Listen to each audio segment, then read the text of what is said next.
कश्मीर के स्कूल में रघुपति राघव गाने पर विवाद हो गया है। बापू के प्रिय भजन पर महबूबा मुफ्ती ने विरोध जताया है। न केवल विरोध जताया है बल्कि उन्होंने केंद्र सरकार पर हिंदुत्ववादी एजेंडा चलाने का आरोप तक लगा दिया है। बच्चों को जो मुस्लिम बच्चे हैं, देखिए हम हिंदू मुसलमान में फ़र्क नहीं करते, मगर हर एक को हक दिया है हमारे कॉन्स्टिट्यूशन ने अपने अपने मज़हब को फॉलो करने का। और इन बच्चों को जो भजन है वो उनको गाने के लिए कहा जाता है उनको, और उनको टीचर्स भी यही काम करते हैं।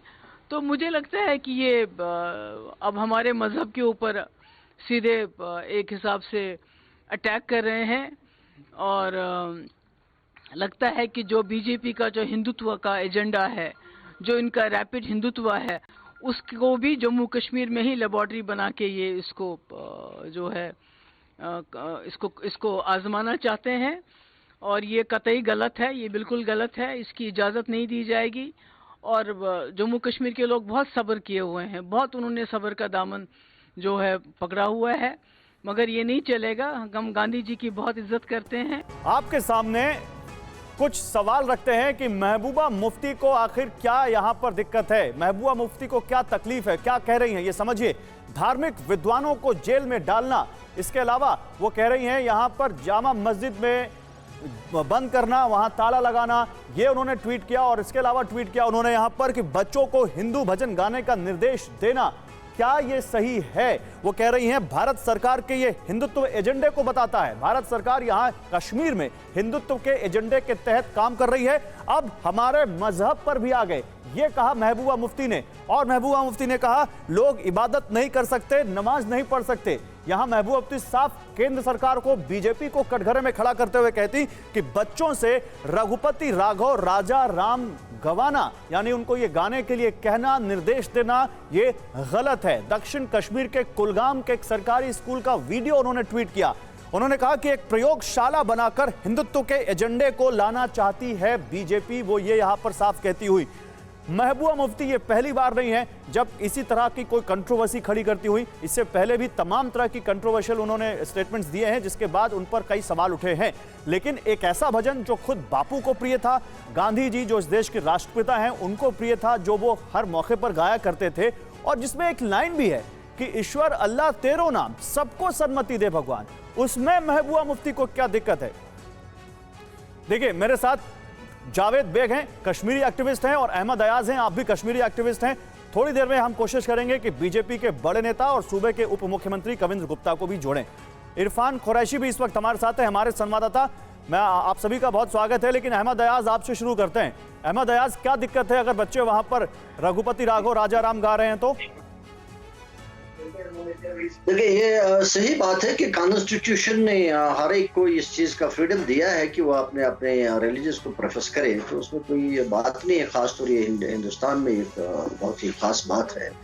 लेकिन अगर कहीं किसी जगह पे किसी भी चीज से, किसी भी बात से किसी कम्युनिटी के सेंटिमेंट्स को ठेस पहुंचती है, तो मुझे लगता है कि उसको अवॉइड ही करना चाहिए। मान लीजिए अगर यूपी के स्कूलों में अल्लाह के नाम से कुछ पढ़ा जाए, उसके तारीफ में कुछ किया जाए, उनको बोलेंगे कि ऑफिशियली इसको स्कूल में करो, तो I don't think it will be acceptable to them also ना, वो ठीक रहेगा। जब कहीं पर किसी कम्युनिटी को ये लगे कि ये हमारे सेंटिमेंट्स को ठेस पहुंचा रहा है, जज्बात को ठेस पहुंचा रहा है, तब तो बेटर यही है कि इन चीजों को अवॉइड करना चाहिए। अगर नहीं सर, एक बात बताइए, आप भी स्कूल में गए होंगे, मैं भी स्कूल में गया हूं, मेरे साथ भी बहुत सारे बच्चे पढ़ते थे जो दूसरे धर्म से होते थे। वहां पर सरस्वती वंदना होती थी, किसी ने आज तक कोई रिएक्ट नहीं किया, सब एक साथ एक सुर में सरस्वती वंदना गाते थे। अचानक से ये महबूबा मुफ्ती जैसे पॉलिटिशियंस की भावनाएं आहत क्यों होने लग गई?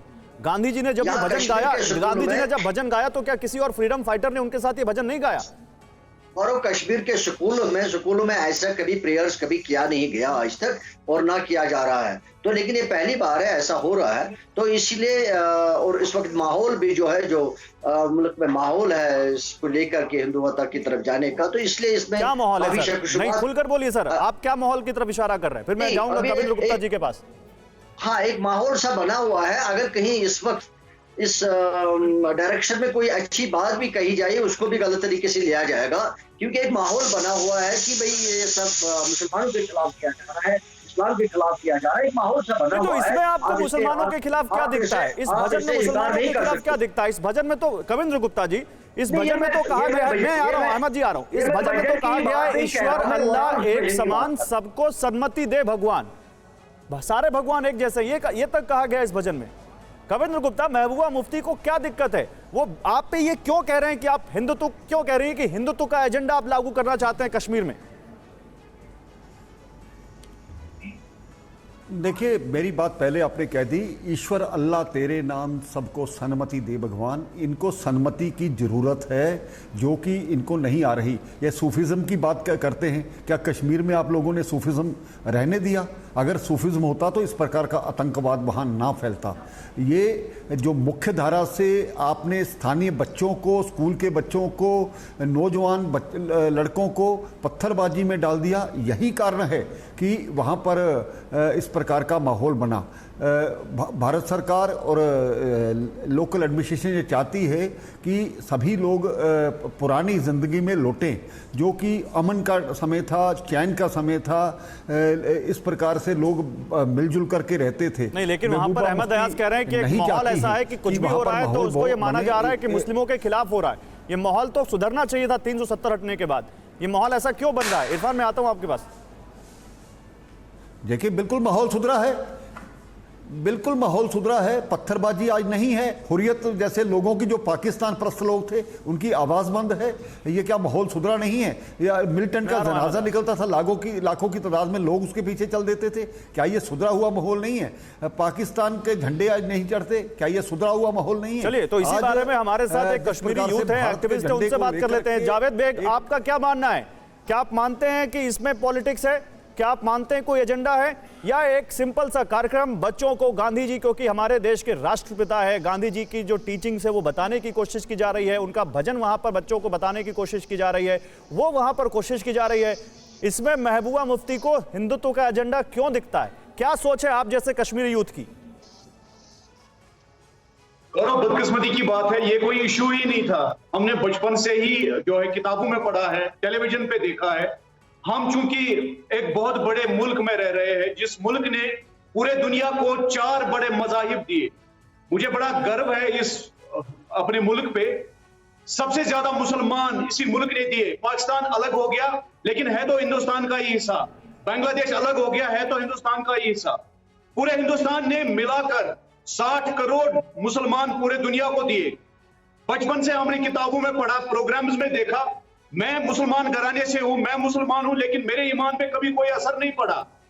बच्चों को हर एक, लेकिन आपने अहमद अयाज को सुना, वो कह रहे हैं कश्मीर में ऐसी कोई प्रार्थना पहले होती नहीं थी, अब क्यों हो रही है? नहीं, ये गलत बोल रहे हैं ये लोग। कश्मीर का जो कल्चर है, जिस कश्मीरियत पे हमें नाज है, वो ऋषिज्म और सूफिज्म का एक अमलगम है।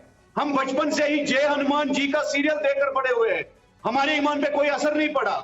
हमारे हिंदू भाई दिन में 5 मरतबा अजान सुनते हैं, क्या हिंदू भाई के मजहब पे कोई असर पड़ा?